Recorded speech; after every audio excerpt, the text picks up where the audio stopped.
Hello, আদাব and নমস্কার সবাইকে। এটা আমার চ্যানেলের ফার্স্ট ভিডিও, যেটা আমার নিজের ভয়েস ওভারের সাথে হচ্ছে।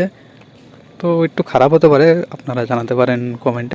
আসল কথা হচ্ছে এটা প্রথম ভিডিও, তো তার জন্য একটু নার্ভাস আছি। তার জন্য ভয়েসটা হয়তো একটু ঠিকমতো হবে না, প্লিজ একটু। সো ইন্ট্রোডাকশন তো শেষ হলো, এখন ভিডিওটা শুরু করা যাক।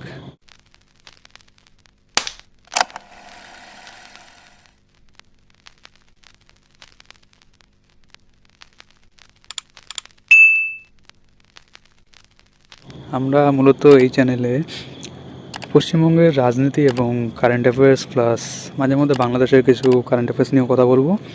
তো আজকের প্রথম টপিকটা হচ্ছে পেঁয়াজ। ঠিকই শুনেছেন, পেঁয়াজ। আমাদের ভারতে যে পেঁয়াজ 10 থেকে 15 টাকা কেজি, সেটাই আমাদের পাশের দেশ বাংলাদেশে প্রায় 150 টাকা করে কেজি। 1 কিলো পেঁয়াজের দাম 150 টাকা। 1 কেজি পেঁয়াজ 150, ভাবা যায়? হ্যাঁ, এখানে 150 টাকার পেঁয়াজ। যে লোকের 300 টাকা ইনকাম, 300 টাকা থেকে যদি 150 টাকাতে পেঁয়াজ কিনে, বাকি জিনিস কেমনে কিনবে? যাই হোক, আমার এলাকায় বর্তমান 1 কিলো 150। আপনার এলাকায় কত? কমেন্টস বক্সে জানিয়ে দিন। জানেন কিসের থেকে দামটা বেড়েছে? কারণ বাংলাদেশিরা ভারতের জিনিস কিনতে চায় না, তারা ভারতের জিনিস বয়কট করতে চায়।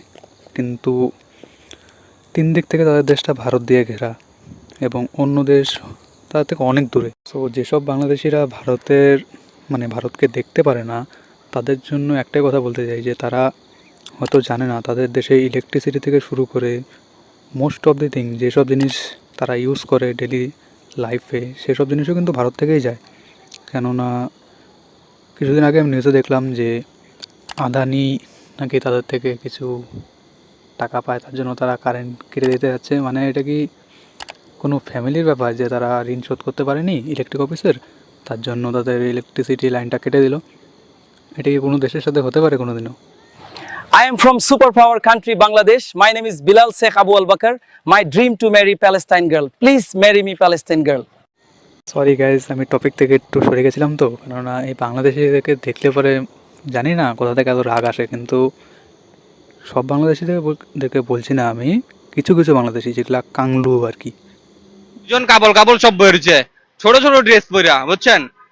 এগুলার কারণেই আমাদের মূলত ভূমিকম্প হয়। মানে যাদের স্বাধীনও করলাম আমরা, কিন্তু এখন গুনগান গায় পাকিস্তানের, তাদের জন্য বলছি, তোরা ভাই ডুবে মর, বুঝলি? সো যারা এই ভয়েসটা শুনো এখনও অবধি এই ভিডিওটা আছেন, তাদের জন্য বলতে চাই থ্যাংক ইউ।